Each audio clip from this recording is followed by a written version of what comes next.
Hi, Jerome from Trailblazing Wine and TWTV, offering hints and tips to help you get the most enjoyment out of your wines. Well, this week I was asked a question about sulfites in wine. I think it's quite a misunderstood topic for various reasons, but basically sulfites are sulfur dioxide, which have been used in the production of wine since Roman times. In Roman times they used to burn sulfur candles in amphora, which are wine containers, to kill bacteria and as a preservative in the wine before bottling.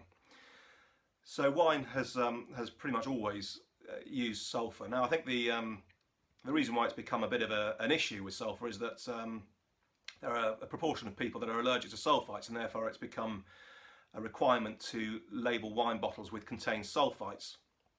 Now within the wine category there's a big difference between the range of, or the amount of sulfites used in the sort of bottling and in the winery. Now this comes from the sort of from the very low amounts of sulfur with natural or organic wines, where they use about 10 parts per million, and on the most commercial wines you'll find sort of up to 350 parts per million.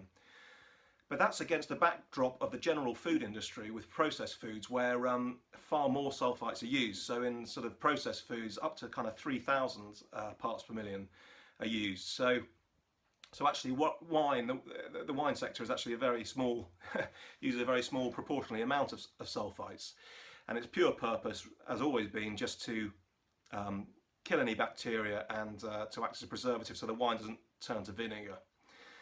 Now, so in small quantities, sulfur is an essential component, and very skillful winemakers are able to use a very little amount through extreme exact winemaking methods and very careful handling and hygiene.